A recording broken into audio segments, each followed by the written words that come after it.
5월 우리가 가정의 달로 보내고 있습니다. 그래서 어버이날이 지나갔고 어린이날이 지나갔습니다.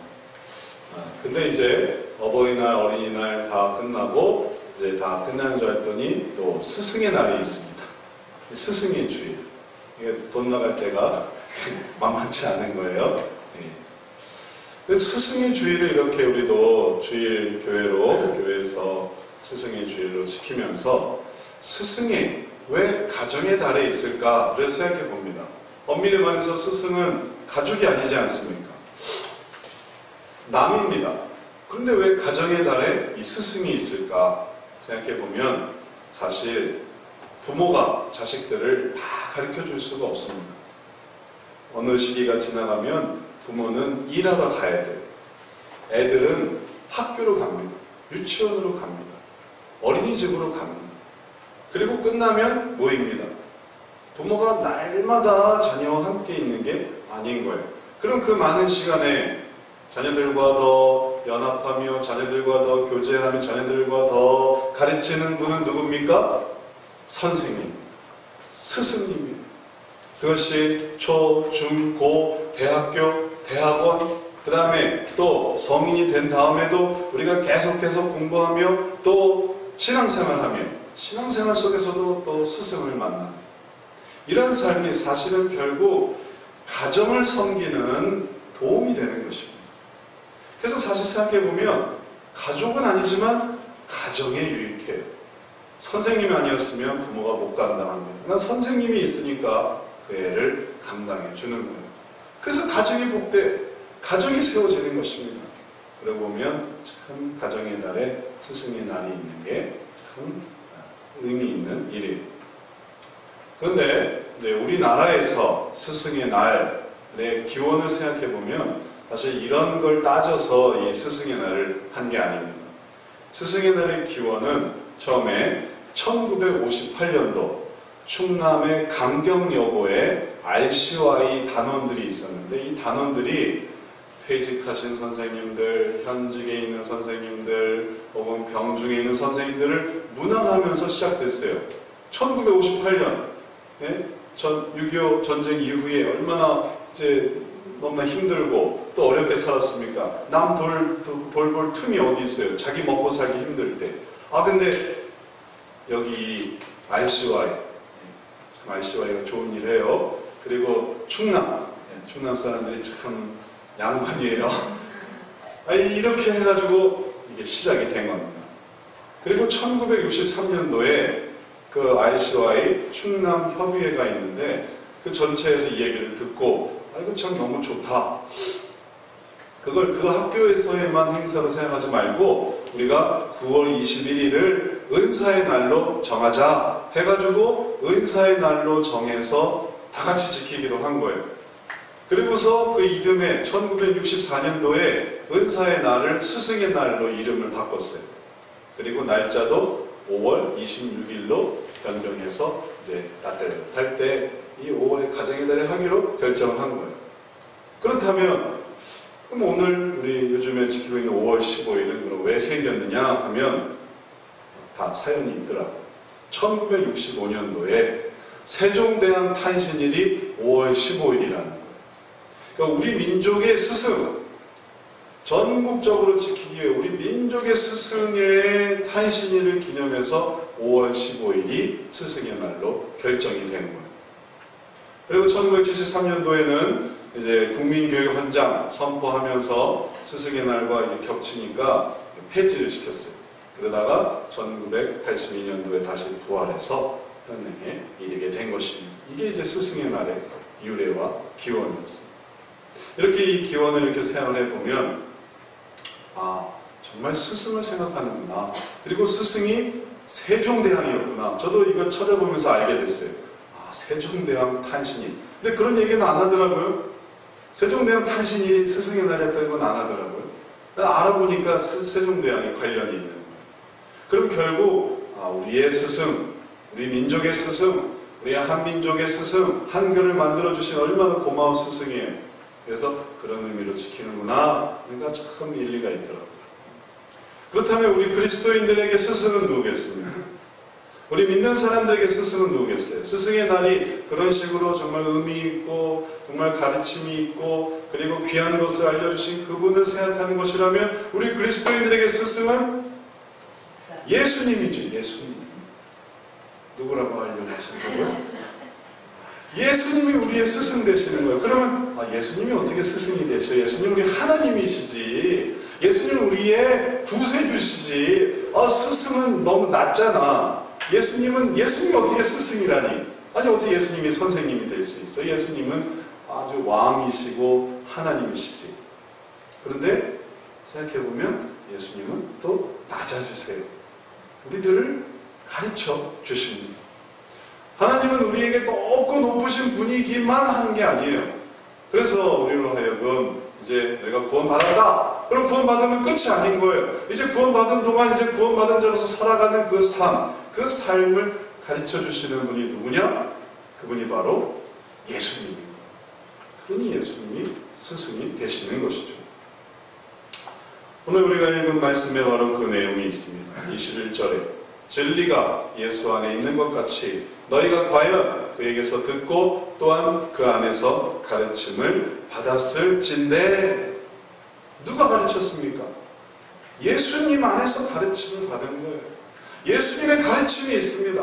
그 가르침 속에서 우리가 그리스도인이 되어간 거예요. 믿었으니 이제 끝이라고 생각하면 천만의 말씀. 이제 천국을 확보했으니 이제는 마음대로 살아도 된다고 생각하면 그건 천만의 만만의 말씀입니다. 그는 이단들이나 하는 얘기예요. 구원받았으니 마음대로 살아도 된다.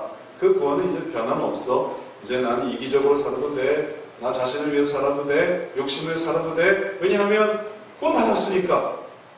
이게 이단들이나 하는 얘기예요. 나쁜 사람들입니다. 그들이 얼마나 이 사회에 악을 행하는지 몰라요.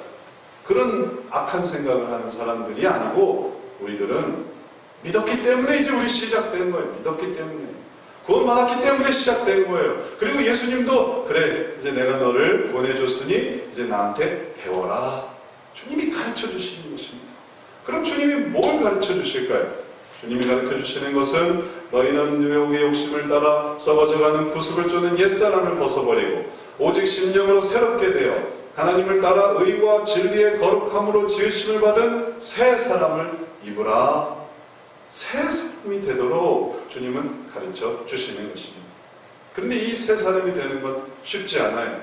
쉬운 일이 아닙니다.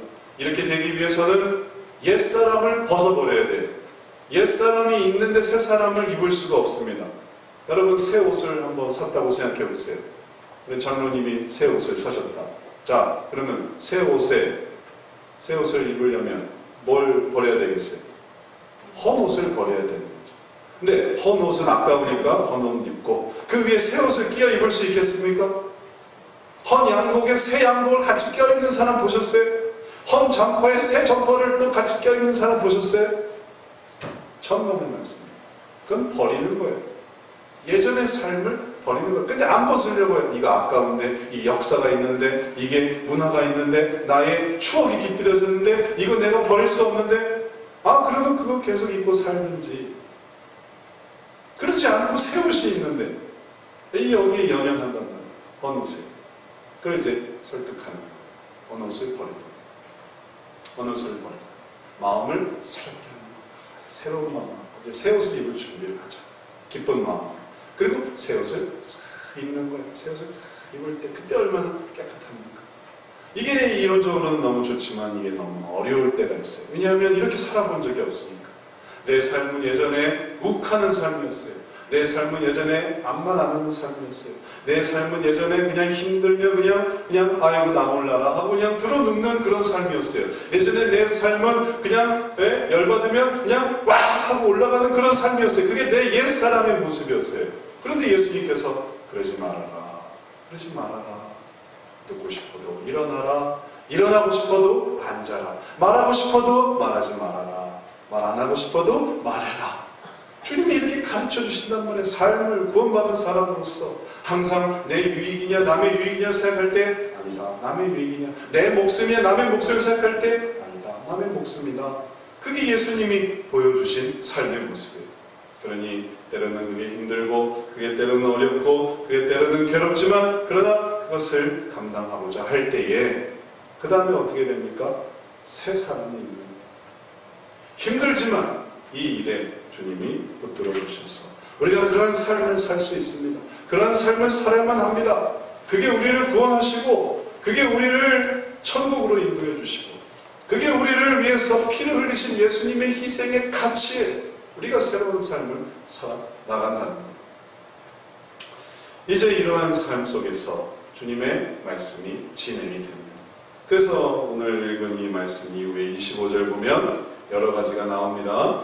25절 이후에서 보면 참된 말을 하라 나오고요. 그 다음에 분을 품어도 해가 지도록 품지 말아라 또 나오고, 그 다음에 도둑질하지 말고 선한 일을 해라, 선한 일을 해라 나오고, 그 다음에 선한 말을 해라, 악한 말은 모양도 버리고 선한 말을 해라.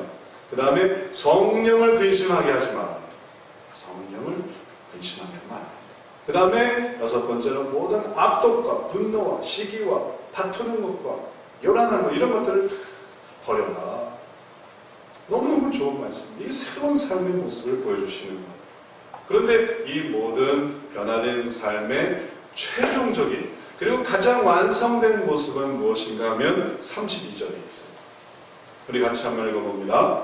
서로 인자하게 하며 불쌍히 여기며 서로 용서하기를 하나님이 그리스도 안에서 너희를 용서하심과 같이 하라. 여기에 인자하게 하며 불쌍히 여기며 서로 용서하는 삶을 가르쳐 주시는 거예요. 그럼 지금까지 잠든 것을 말하며 분을 품지 말며 선한 일을 하며 선한 말을 하며 또 성령을 의심하지 않게 모든 악독을 버리는 것, 이런 것보다 왜 긍휼히 여기고 인자하게 하고 용서하는 게 왜 중요합니까? 이게 왜 핵심이 됩니까? 지금까지 말한 건 이건 개인적인 삶에서 하는 거예요. 나 자신이 어떻게 하는 겁니다. 그런데 이제 그게 꽃 피어서 다른 사람에게 나오는 게 그게 인자하게 하는 거거든요. 그게 불쌍하게 여기는 것입니다. 그게 용서하는 거예요. 이게 안 되면 이게 된다 하더라도 매정한 사람. 선한 일을 하죠. 하지만 매정. 분을 품지는 않죠. 하지만 긍휼히 여기지는 않아요. 선한 말은 하죠. 그러나 용서하지는 않아요. 그럴 때 뭐가 부족한 겁니다. 뭐가 아쉬워. 그래서 긍휼히 여긴다라는 것은 주님이 주시는 새로운 삶의 꽃이 열매, 아름다운 거예요. 근데 그거보다 더 중요한 게 뭐냐면 왜 우리가 이렇게 해야 되느냐라는 거예요. 왜 우리가? 밑줄을 그어놨죠. 왜 우리가 이렇게 해야 됩니까? 왜 우리가 긍휼히, 왜 우리가 용서하며, 왜 우리가 인자하게 해야 합니까? 왜 이거를 야박하게 딱 자르면 안 됩니까? 하나님이 그리스도 안에서 우리를 그렇게 대해주셨거든요. 하나님이 그리스도 안에서 우리를 그렇게 대해주셨다는 것은 우리가 어떨 때 그렇게 했냐면 우리가 죄인이었을 때 그랬다는 겁니다. 우리가 주님을 모르고 주님을 못 박았어요. 우리가 주님을 주님이신지 모르고 주님을 비난했어요. 우리가 주님이신지 모르고 주님께 창을 찔렀습니다. 우리가 주님의 머리에 멸관을 팍 씌워드렸어요.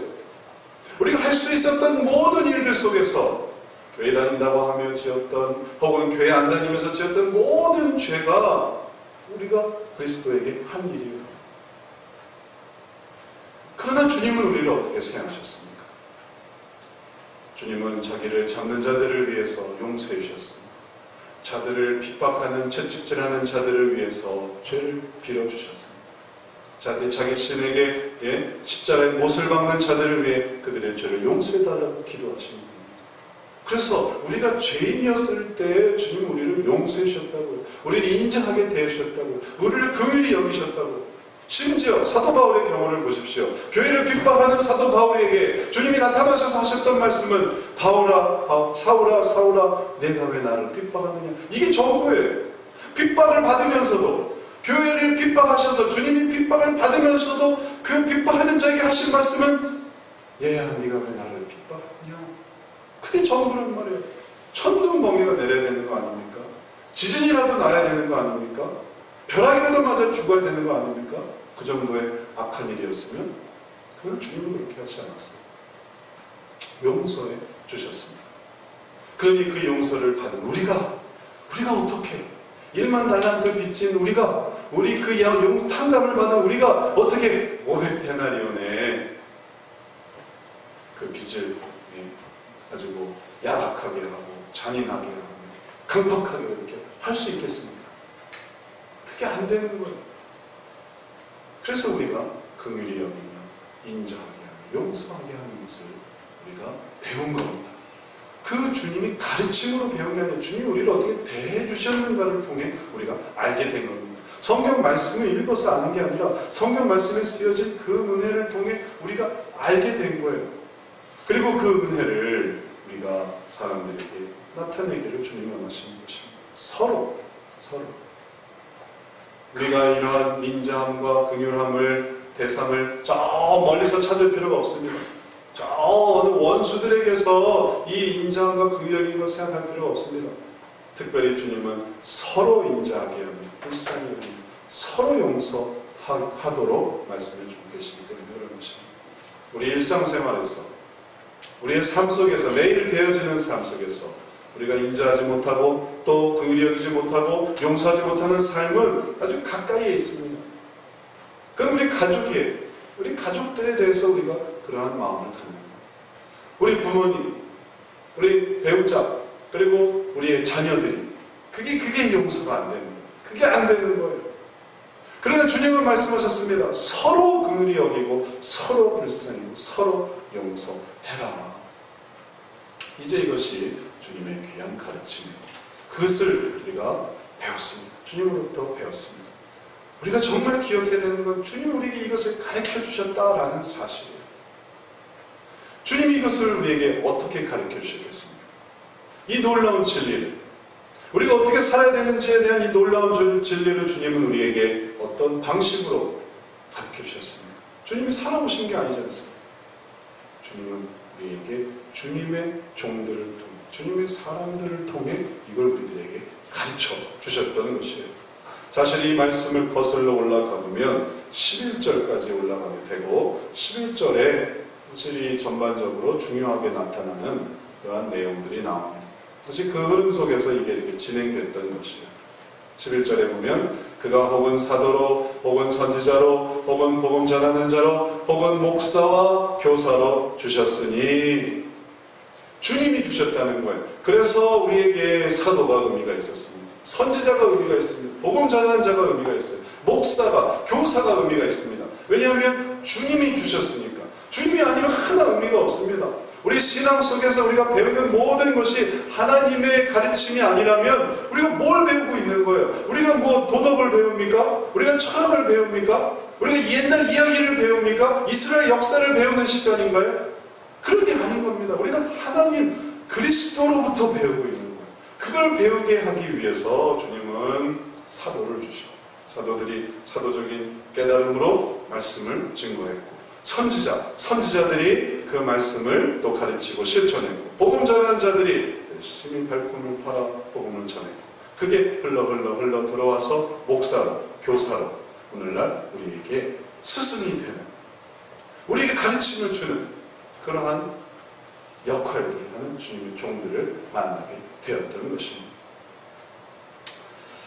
이제 이러한 일들을 우리가 생각을 해볼 때 우리가 이 목사와 교사를 통해 하나님의 말씀을 배웁니다. 하나님의 뜻을 깨닫습니다. 또 선지자들을 통해 하나님의 뜻이 무엇인지를 알게 됩니다. 성경이 그렇게 기록이 되었습니다. 그래서 우리들을 가르쳐 주시고 우리들을 변화시켜 주시고 우리들을 새롭게 하시고 우리들이 예전의 삶으로 살아가지 않게 하시고 우리들이 주님의 새로운 사람으로 살아가도록 그렇게 도움을 받게 만들어 주신 것입니다. 그런데 어떤 사람들은 여기서 뭔가 오해를 하기 시작했어요. 목사 있어 봐도 별로 도움이 되는 것도 있지만 도움이 안 되기도 한다는 거예요. 교사 힘들다는 거예요. 어렵다는 것입니다. 그래서 새로운 사람들이 이 모든 것들이 사실 그리스도의 몸을 세우려고 하시는 하나님의 뜻이었음에도 불구하고 그리스도의 몸을 세우는 것이 의미 있고 가치 있고 중요한 그 이름에도 불구하고 몸을 세우려고 하는 그 의미를 잊어버리고 뭐에 초점을 맞췄냐면 그 직분을 없애버리는 데 초점을 맞췄어요. 그래서 어떤 사람들이냐면 형제교회라는 사람들이 있습니다. 교회 이름이 형제교회. 형제교회라고 하는 이 사람들은 저도 얘기만 들었는데 목사님이 없어요. 목사님이 없어요. 그리고 직분자도 없습니다.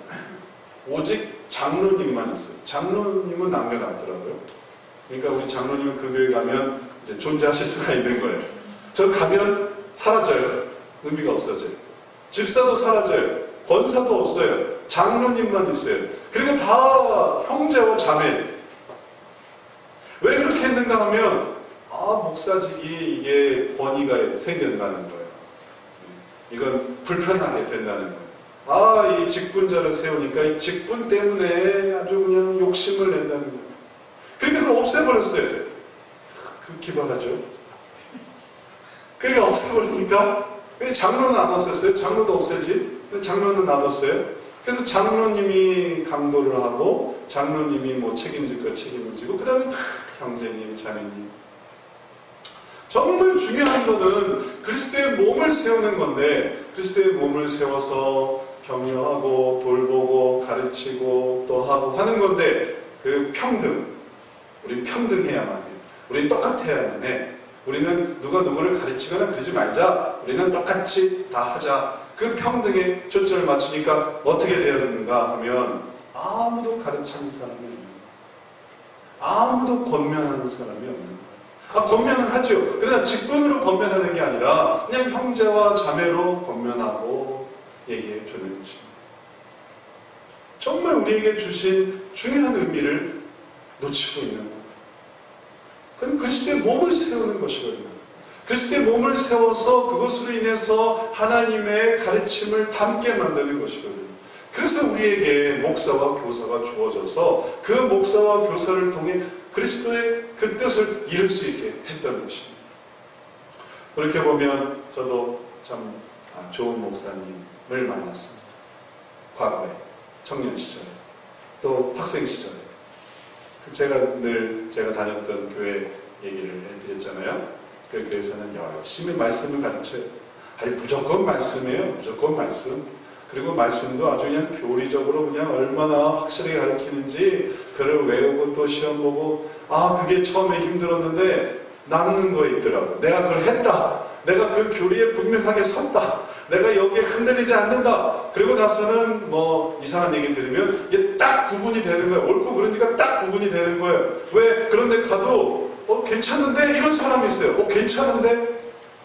진짜 맛을 모르니까, 참 맛이 뭔지 모르니까 그게 괜찮게 보여지는 거예요. 이상한 거에 가도 나는 뭐 아무 문제 없는데 하나님이 그리스도의 아들이 그리스도께서 하나님의 아들이 아니라고 해도 괜찮은데? 하나님께 어머니가 있다고 괜찮은데? 다 괜찮아요. 다 괜찮아. 아무 예를 교주로 삼고 그분한테 기도를 해야 되는 괜찮은데? 구분이 안 되는 거예요. 왜냐하면 말씀 자체를 모르니까. 배운 건 구원받은 그 하나뿐이니까. 그럴 수 있는데 저는 그러지 않았어요. 목사님이 열심히 가르쳐줬어요. 그러니까 이해가 되는 거예요. 그게 깨달아지는 거예요. 여기 얼마나 많은 가짜가 있고 얼마나 많은 진짜를 찾아야 되는지. 그러니까 흔들리지 않고 딱 들어봐도 딱 알 수 있게 되는 거예요. 그게 저를 살렸어요. 그게 제가 대학교 올라가서 여러 가지 공부를 하고 비신앙적인 공부를 하는데도 이게 다 구별이 되는 거예요. 그리고 또 대학도 올라가고 또 인생 살다 보면서 여기서 이런 얘기를 하고 저기서 저런 얘기를 하고 때로는 뭐 신학을 배웠다는 분이 이렇게 얘기를 할 때 이게 딱 구별이 되는 거예요. 그냥 말씀에 근거하게 되니까. 뿐만 아닙니다. 긍휼히 여김을 받았어요. 그래서 제가 이제 고등학교 3학년 때 교회에서 공부한다고 친구랑 같이 밤마다 불을 켜놓는 거예요. 전기세가 얼마나 나왔겠어요. 근데 목사님이 쫓아내질 않는 거예요. 목사님이 밤에 또 먹을 거 이렇게 해주면서 고3이니까 고3이니까 열심히 공부해라. 그 얼마나 고마운지. 그리고 또 자고 있으면 깨워주시고 새벽에 일어나서 새벽기도 이제 가시기 전에 오셔서 일어나야지 하고 깨워주시고 그런 사랑을 받았어요. 그런 사랑 속에서 가르침뿐 아니라 그런 대해주는 아주 그냥 엄격하고 1분 지각하면 나가, 또 뭐 안 하면은 너 오지 마, 그런 게 아니라 괜찮아, 또 이래도 들어와, 그렇게 해주셔서 그래서 금일이 뭔지를 알게 된 거예요. 교사는, 선생님들은, 제가 있을 때, 어렸을 때 주일학교 교사 선생님들은 공과 공부를 준비해 옵니다. 공과 공부를 아주 그냥 잘게 써오는 거예요. 그래서 책을 딱 드시고 책을 읽으셔요. 책을 읽는 시간이기도 해. 근데 그걸 어떻게 쓰셨어요? 매주가 달라요. 그럼 우리는 이제 앉아서 그 얘기를 듣기도 하고 감명을 받는 거야. 야, 공부를 이렇게 열심히 준비를 하셨구나. 그냥 때우는 게 아니라 그 전날 열심히 공과 공부를 준비해가지고 이게 이런 의미라 해가지고 앞에 서서 얘기를 해주시니까 그게 정성이 되는 거예요. 그리고 때로는 격려해 주셔서 대회에 나가고 성경 대회 나가서 또 상을 타고, 성경 대회에서 나가서 상을 못할 때도 있었어요. 못하면 못하는 대로 또 격려해 주시고, 안 나갈 때가 있어요. 아, 오늘은 내 TV 봐야겠다. 안 나갈 때가 있어요. 그럼 잊지 않고 또 엽서를 써주세요. 왜 안 나왔니? 우리 학생, 사랑하는 윤홍식 학생 해가지고 그렇게 해서 편지를 하고 전화를 해주고 사랑을 베풀어 주셨어요. 그러니까 끊어질 것 같다가도 달라고, 끊어질 것 같다가도 달라고, 선생님들이 너 그렇게 할 거면 오지 마, 그런 선생님이 한 명도 없는 거예요. 언제든지 오면 어서 와라, 어서 와라. 그렇게 사랑해주고 안아주고, 그러니까 그 대함을 통해서 얻게 된 게 뭐냐면은, 아, 예수님이 이렇게 긍휼히 여겨주시는구나, 이렇게 인자하게 여겨주시는구나를 알게 된 겁니다. 그러니 그게 얼마나 기뻐요. 그게 얼마나 감사해요. 삶으로 알게 된 겁니까? 행동으로 알게 된 것입니다.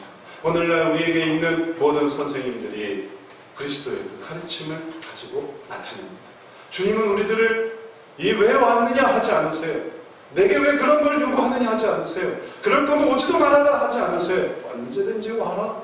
수고하고 지친 자들아, 무거운 짐진 자들아, 다 내게로 오라. 언제든지 오라. 주님은 항상 오라고 해주시고, 그 밑에 주님의 손이 되고 발이 되고 주님의 또 입이 되고 주님의 눈이 돼서 교사들, 목사님들 그렇게 우리들을 붙들어 주시는 것입니다.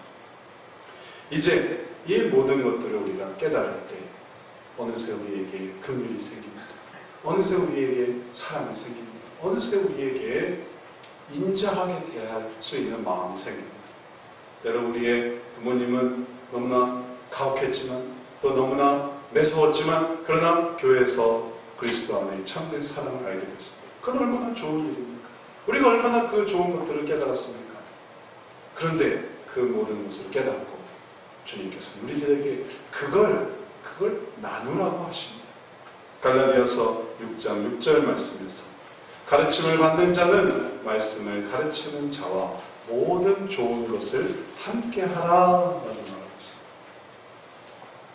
가르침을 받는 자가 말씀을 가르치는 자와 모든 좋은 것을 함께하라. 모든 좋은 것은 뭐할까? 콩 반으로 잘라 먹을까? 내가 밥 한 끼 나눠 먹을까?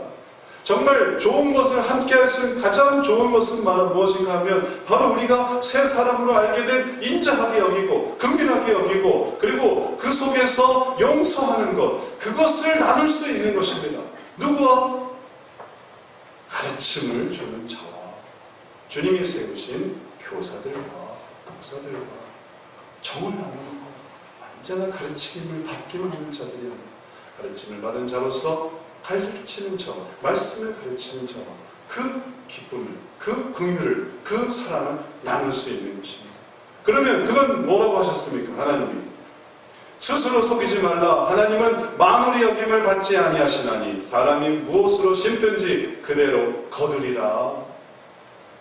심으면 거둔다고 하시는 거예요. 하나님은 절대 만물의 여김을 받지 않으신다는 것이에요. 만물의 여김을 받는다는 건 주님은 이용당하지 않으신다는 것입니다. 이용만 당하고 그냥 먹을 것만 쏙 빼먹고 그리고 하나님 전 필요 없습니다. 주님은 그렇게 이용당하시는 분이 아니에요. 우습게 여김을 받으시는 분이 아닙니다. 주님은 심는지 그대로 거두게 하시는 분이세요. 그게 이 말씀과 같이 붙어 있어요. 스스로 속이지 말고. 그래서 말씀을 가르치는 자와 좋은 것을 함께하게. 그것은 스스로 속이는 게 아니고 그것은 정말 좋은 곳으로 심는 것. 그리고 정말 좋은 곳으로 심을 때 주님께서는 더 좋은 곳으로 갚아주시는 분이세요. 아유 뭐 그분들은 늘 하는 분이지. 아유 목사님들 원래 고생하는 분 아니야? 아유 교사들 누가 그거 하래? 했으니까 당연히 그 감당하는 거 아니야? 그렇게 생각하면 그대로 거두게 되지만 얼마나 힘드실까?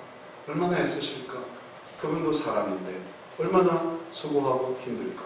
그것들을 그분이 얘기하지. 불쌍히 여겨야지. 그렇게 하면 더 귀한 것으로 얻게 된다는 것입니다. 제가 대학 시절에 청년부 때 교회 부목사님 한 분이 계셨는데 갑자기 개척을 하신다는 거예요. 근데 그 집에 애가 셋이 있었습니다. 애들. 근데 이 부목사님 개척하신 분은 우리 교인이 3명이나 돼요. 남자애들 셋인데 남자애들 3명이 우리 교인이에요. 그렇게 말씀하신, 그래서 속으로 마음이 아프게 만드신 그런 분이었어요. 근데 하여튼 저 지방에 가서 개척을 하신다는 거예요. 저는 마음이 안쓰럽더라고요. 저는 그때 제가 개척하리라고는 꿈도 꾸지 못했고 저는 다른 길을 가리라, 새로운 길을 가리라 이렇게 생각을 하고 있었는데 너무 안쓰러운 거예요.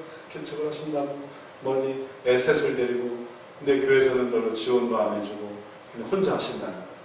그게 너무 제가 마음이 안쓰러워서 이사가는 날 이제 도와드렸어요. 열심히 짐을 했어요. 짐을 해가지고 가서 그 지방까지 가다 보니까 어떻게 사시는지를 보게 되는 거예요. 갔는데 우선 이제 이렇게 교회 장소를 하셨는데 거기에 칸을 막으시고 거기를 집을 하신다는 거예요. 아니 집을 하고 교회를 하시면 그걸 집으로 하신다는 거예요. 그래서 그 다음에 또 가서 또 그 집을 하는 걸 도와드렸어요. 벽을 이렇게 세우나 잡아 이렇게 그려야 돼서 그걸 세워야 될 수 있어서. 그냥 사모님들은 셋 데리고 그리고 목사님들 그게 너무 안쓰럽더라고요. 그래서 하여튼 뭐 이모저모로 도와드리고 했었는데 그래서 저는 그리고 잊어버렸어요. 그리고 워낙 지방이라 뭐 자주 왔다 갔다 할 수가 없어. 잊어버렸는데 제가 대학 신대원 끝나고 하나님이 개척을 하라고 하신 거 아닙니까? 제가 그 짝이 됐어요. 그래서 제가 개척이 된 거예요. 제가 개척하리라고 누가 알았겠어요? 우리 아는 사람이 알았겠어요? 그리고 저도 몰랐는데 이게 이렇게 밀리더라고요. 세상에 삶이 그런 삶이 되리라고 상상한 사람이 어디 있겠습니까? 잘 살 줄 알았죠? 뭐 별 문제 없을 줄 알았죠? 하다 보니까 이게 아닌 거예요. 어려움이 시작이 됐습니다. 그래서 난 이제 고생하겠구나, 괴롭겠구나 하는데 하나님이 또 신기하게 누가 그렇게 도와주더라고요. 누가 그렇게 도와주면서 또 우리 후배가 도와주기도 하고 또 아는 사람이 도와주기도 하고 와서 청소를 해주기도 하고 뭐 환경미화를 해주기도 하고 뭐 해주기도 하고 전도도 해주기도 하고 그렇게 제 예전이 기억나더라고요. 내가 이렇게 하니까 나도 이렇게 긍정이니까 이게 돌고 돌더니 내가 개척을 할 때 이게 오나 보다 이런 생각이 들더라고요. 우리의 삶 속에서 우리들이 심은 그 모든 것으로 우리들이 또 받는 삶이 있습니다. 그래서 우리들은 우리들에게 사랑을 주고 우리들에게 도움을 주고 우리들에게 정말 여러 가지 가르침을 준 사람들을 잊을 수가 없는 거예요. 왜냐하면 내가 언젠가 그 입장이 될 수도 있으니까, 내가 어느 때 그 상황이 될 수도 있으니까. 그래서 우리는 이 모든 것을 함께 나누는 것입니다. 이제 말씀을 마치도록 하겠습니다. 주님은 우리들의 가장 위대한 선생님입니다. 스승의 주일 때마다 우리들은 우리의 스승을 생각해야 되겠습니다. 예수님의 가르침. 그 가르침보다 더 귀한 가르침은 세상에 존재하지 않습니다. 그렇게 영원한 가르침은 이 세상에 존재하지 않습니다. 수학을 가르쳐 주신 게 아니에요. 영어를 가르쳐 주신 게 아니에요. 영생을 가르쳐 주셨습니다. 주님은 그 가르침 속에 새 사람 되어가려고 하는 저와 여러분 되시기를 주의 이름으로 축원합니다. 그리고 그 속에 주님의 그 가르치심 속에 그 밑에서 또 가르치시는 또 목사와 교사가 있습니다. 또 리더가 있고 직분자가 있습니다. 불쌍히 여기십시다. 그리고 함께 나눕시다. 기쁨을 함께 나눕시다. 마음을 함께 나눕시다. 그래서 우리의 삶을 도와주고 있는, 우리의 삶을 지탱해주고 있는, 우리의 삶을 정말 함께 만들어주고 있는 이 모든 자들과 기쁨을 같이 합시다. 그래서 하나님의 더 크신 기쁨, 더 크신 영광으로 우리 함께 나아가는 이 올해달에 더 하나님의 주신 사랑으로 나아가는 저와 여러분 되시기를 축원합니다. 사랑의 주님, 우리에게 주신 교사와 선생님들을 감사드립니다. 우리에게 주신 주님 자신의 가르침을 감사드립니다.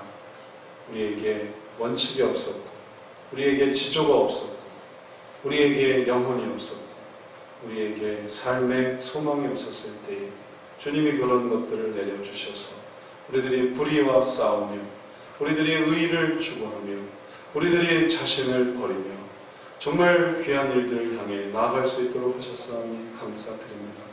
그 영광이, 그 빛이 더욱 나타나게 하시고 또 그 일들을 잘 감당하는 저희들 되게 하시오며 또한 그 일들을 함께 동역하며 힘쓰며 애써 나가는 그 귀한 주의 세우신 또한 선생들을 주께서 복내려 주시고 또 그들을 우리가 사랑으로 인자함으로 불쌍히 여김으로 용서함으로 우리의 마음을 다할 때에 귀한 것을 심게 되는 줄 아오니 귀한 것으로 거두는 우리의 삶에게 복내려 주옵소서. 예수 그리스도의 이름으로 기도드렸사옵나이다. 아멘.